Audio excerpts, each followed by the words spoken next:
नमस्कार दोस्तों, आज मैं आपको गणेश भगवान की कृपा की कहानी सुनाने जा रही हूँ। प्रेम से बोले गणेश भगवान की जय हो।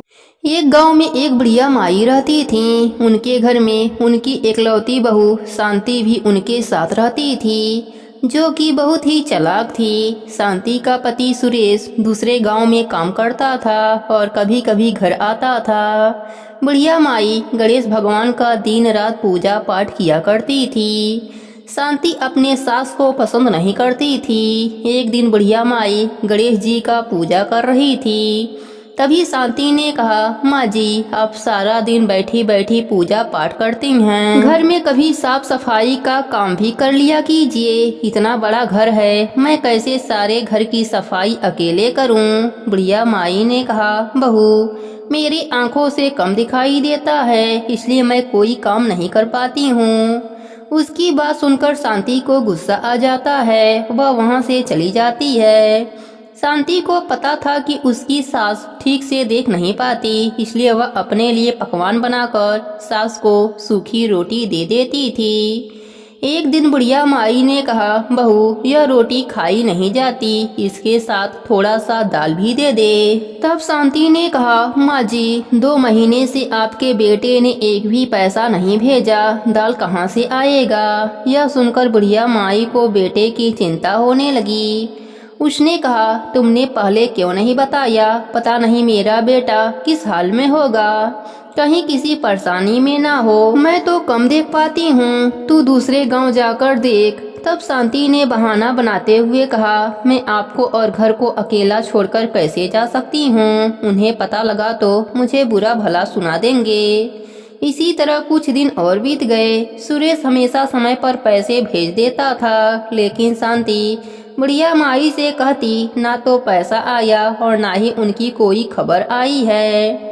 बढ़िया माई एक दिन उदास होकर बैठी थी। शांति घर पर नहीं थी। तभी उनकी पड़ोसन आई। उसने कहा, माँ जी, आप कुछ परेशान दिख रही हैं। बढ़िया माई ने उसे सारी बात बताई। तब पड़ोसन ने कहा, माँ जी, आप रोज गणेश भगवान के नाम का मंत्र 108 बार जप किया करो और गुड़ का भोग गणेश भगवान को लगाया करो। अगर बिना नियम टूटे आपने यह कार्य 40 दिनों तक कर लिया तो आपका बेटा घर आ जाएगा।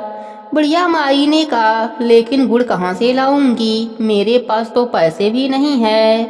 तब पड़ोसन ने अपने घर से गुड़ की 2 ढेली बढ़िया माई को लाकर दे दिया। इस प्रकार बढ़िया माई अगले ही दिन से माला का जप करना शुरू कर दिया। सुबह पूजा करने के बाद बढ़िया माई माला लेकर बैठ जाती थी और गणेश भगवान के नाम का जप किया करती थी। कुछ दिन बाद गणेश भगवान की कृपा से सुरेश का काम बढ़ गया और वह ज्यादा पैसा भेजने लगा, लेकिन शांति ने अपने सास को कुछ नहीं बताया। बढ़िया माई हर दिन 108 का जप करती रही। कुछ दिन बाद शांति को पता चला कि उसकी सास बेटे को घर आने के लिए माला का जप कर रही है। अब उसे डर सताने लगा। शांति ने सोचा, यदि मेरी सास के जप पूरे हो गए और मेरा पति वापस आ गया तो मेरी सास उसे सारी बात बता देगी, और यदि मेरे पति को सब पता लग गया तो वह मुझे घर से निकाल देगा। इसी सब से बचने के लिए उसे एक उपाय सूझी। जब बुढ़िया माई सो रही थी तो उनकी माला में से एक दाना निकाल दिया। अब माला में 107 मोती रह गए। अगले दिन बुढ़िया माई रोज की तरह जप किया, लेकिन उसे पता नहीं चला। इसी तरह बढ़िया माई के 40 दिन पूरे हो गए, लेकिन उसका बेटा घर नहीं आया। अगले दिन उसने गणेश भगवान की पूजा करी और उनसे कहा, हे भगवान, मुझसे क्या भूल हो गई है जो आप प्रसन्न नहीं हो रहे हैं? मेरे बेटे को घर भेज दीजिए, कुछ नहीं चाहिए मुझे। रात को जब बुढ़िया माई सोई तब सपने में उन्हें गणेश भगवान के दर्शन हुए। गणेश भगवान ने कहा, बढ़िया माई, तेरी बहू ने एक मोती कम कर दिया था, इसलिए जिस माला से तुम जप करती थी वह अधूरी थी, लेकिन तुम्हारी भक्ति और सच्चे प्रेम से मैं प्रसन्न हूँ। अगली पूर्णिमा के दिन तुम्हारा बेटा घर आ जाएगा, किंतु तुम्हारी बहू ने मेरी पूजा में विघ्न डाला है, इस कारण वह अपने पति को नहीं देख पाएगी। यह कहकर गणेश भगवान अंतर ध्यान हो गए। बुढ़िया माई ने अगले दिन शांति को सपने की बात बताई। अब वह रोने लगी।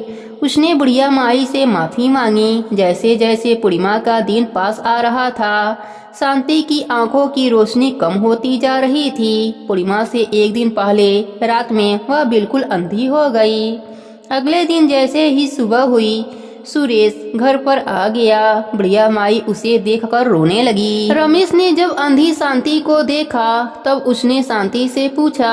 शांति ने कहा, यह मेरे कर्मों का फल है। गणेश जी मुझसे रुष्ट हो गए हैं। यह कहकर उसने सारी बात सुरेश को बता दी। सुरेश को बहुत गुस्सा आया। उसने कहा, तेरे साथ ठीक ही हुआ है। मेरे माँ को कम दिखाई देता था, इसलिए तुमने इनके साथ धोखा किया। अब तुम इस घर से निकल जाओ। तब बुढ़िया माई ने कहा, बेटा, इसे तो गणेश भगवान ने दंड दे दिया है। मैं जानती हूँ यदि आंखों से दिखाई ना दे तो इंसान कितना लाचार हो जाता है। तुम इसे यहीं रहने दो। शांति ने रोते हुए दोनों से माफी मांगी। तब बुढ़िया माई ने कहा, अब तुम गणेश भगवान के मंत्र का 40 दिनों तक पाठ करो। यदि भगवान प्रसन्न हो गए तो तुम्हें ठीक कर देंगे। शांति रोज पूजा करके 108 मंत्रों का जप करती रही। 40 दिन बाद उसकी आंखों की रोशनी वापस आ गई। इस प्रकार गणेश भगवान 40 दिनों के पूजा से प्रसन्न होकर मन इच्छित फल देते हैं। हे गणेश जी महाराज, जैसे आपने सास बहू पर अपनी कृपा करी, वैसे ही अपने सभी भक्तों पर अपनी कृपा बनाए रखना। कहानी अधूरी हो तो पूरी करना, पूरी हो तो मान रखना। प्रेम से बोलिए गणेश भगवान की जय हो, भोलेनाथ की जय हो, पार्वती माता की जय हो।